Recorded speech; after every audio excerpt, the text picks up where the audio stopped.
Assalamualaikum warahmatullahi wabarakatuh. Selamat pagi anak-anakku sekalian. Oke, sebelum kita memulai pembelajaran pada pagi hari ini, marilah kita berdoa. Semoga apa yang kita lakukan pada hari ini bisa bermanfaat dan menambah ilmu bagi kita semua. Berdoa, mulai.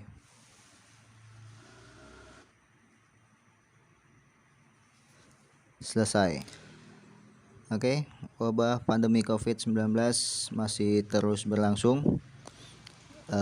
Jangan lupa selalu jaga daya tahan tubuh, cuci tangan setelah beraktivitas di luar, dan selalu memakai masker ketika bepergian. Wabah ini belum berakhir, tetap stay strong and stay at home ya. Ya, jangan lupa untuk absensinya diisi, disesuaikan, diklik link ini di web, lalu diklik diisi sesuai dengan nama kalian masing-masing dan diisi dengan kelasnya masing-masing. Oke, kita mulai saja materi pertama kita berkaitan dengan bilangan bulat ya. Sebelum kita masuk ke materi bilangan bulat, di sini saya jelaskan tujuan pembelajaran bilangan bulat. Yang pertama itu dapat memberikan contoh bilangan bulat dalam kehidupan sehari-hari, lalu dapat membandingkan bilangan bulat dengan bilangan yang lainnya, dapat menjumlahkan dan mengurangkan bilangan bulat dengan bantuan garis bilangan. Di dalam Al-Quran, Allah Subhanahu wa Ta'ala juga membahas tentang bilangan. Di antaranya ada pada Quran surat Al-Kahfi ayat 25 yang artinya, dan mereka tinggal dalam gua mereka 300 tahun dan ditambah 9 tahun. Oke, kita masuk ke materi. Di sini ada macam-macam bilangan. Yang pertama itu namanya bilangan kompleks. Bilangan kompleks dibagi menjadi dua. Ada bilangan real dan bilangan imajiner. Lalu bilangan real dibagi menjadi dua, yaitu bilangan irasional dan bilangan rasional. Lalu bilangan rasional juga dibagi menjadi dua, ada bilangan bulat, ada bilangan pecahan. Bilangan bulat dibagi menjadi bilangan bulat negatif, ada bilangan cacah. Lalu bilangan cacah dibagi menjadi dua, ada bilangan asli, bilangan nol. Sedangkan bilangan asli juga dibagi menjadi dua, yaitu bilangan genap dan bilangan ganjil. Di sini ada bilangan asli. Bilangan asli disimbolkan dengan huruf A besar. Bilangan asli itu 1, 2, 3, 4 dan seterusnya. Jadi bilangan asli sering disebut juga sebagai bilangan bulat positif. Sedangkan lawan bilangan asli itu ada yang disebut dengan bilangan bulat negatif ya. Jadi semua angka yang negatif itu disebut bilangan bulat negatif. Lalu bilangan bulat biasa disimbolkan dengan huruf B besar, adalah bilangan yang terdiri dari bilangan bulat negatif, bilangan nol, dan bilangan bulat positif. Di sini saya buat dengan menggunakan garis bilangan. Ya, perhatikan di sini ada bilangan bulat negatif, bilangan nol, dan bilangan bulat positif. Bilangan nol itu di tengah-tengah antara bilangan bulat negatif dengan bilangan bulat positif. Lalu di sini ada bilangan cacah. Bilangan cacah itu tadi adalah penggabungan antara bilangan bulat positif atau bilangan asli dengan bilangan nol, itu disebut dengan bilangan cacah. Angka semakin ke kiri akan menunjukkan semakin kecil, sedangkan angka semakin ke kanan angka itu akan semakin besar.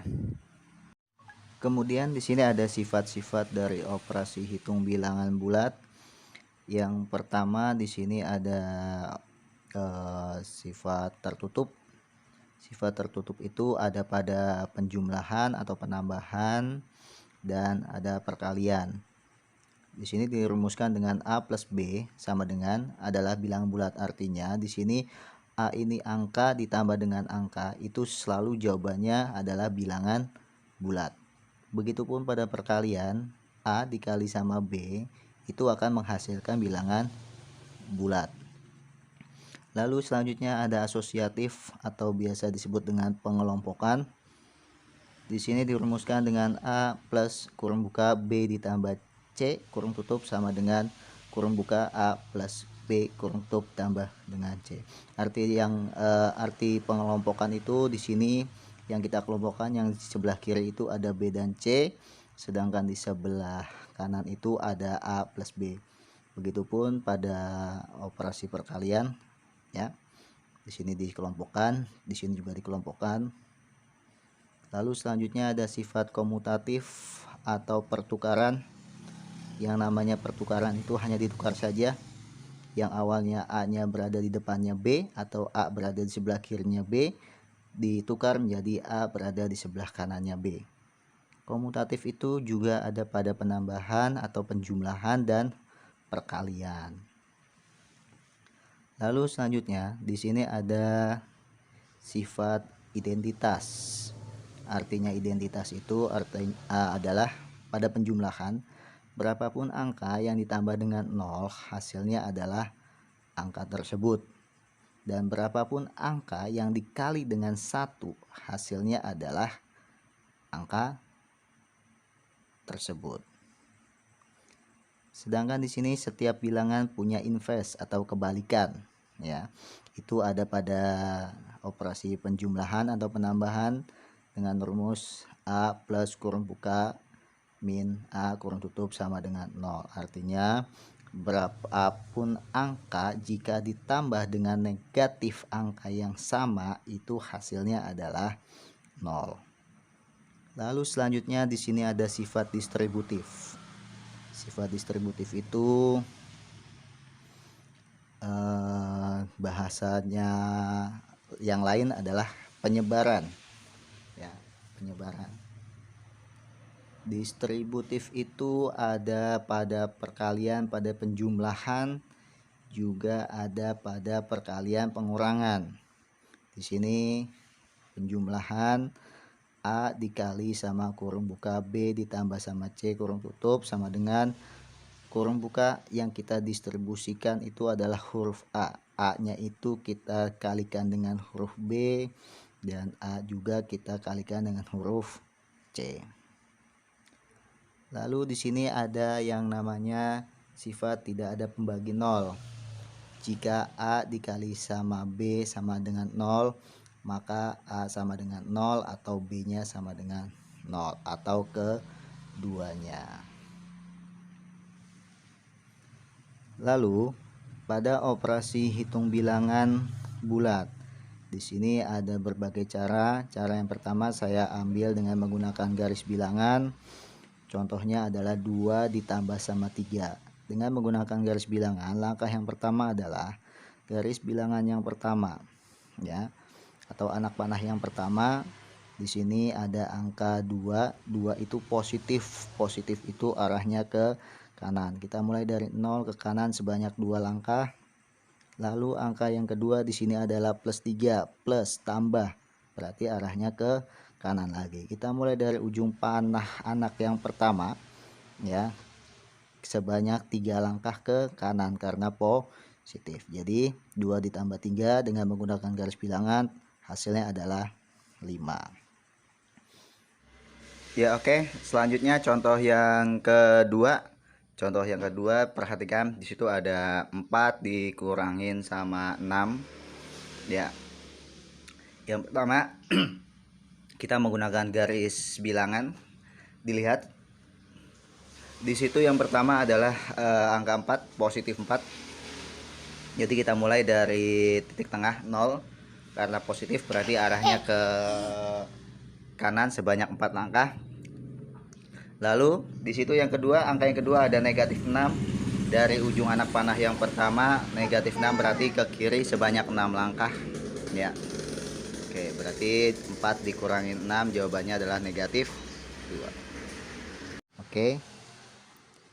Dari penjelasan-penjelasan tersebut semoga bisa menambah wawasan dan pengetahuan. Jangan lupa untuk soal latihannya ditunggu ya. Cukup sekian yang bisa saya berikan pada kesempatan kali ini. Kita bertemu lagi di kesempatan selanjutnya. Oke, sekian. Terima kasih. Wassalamualaikum warahmatullahi wabarakatuh.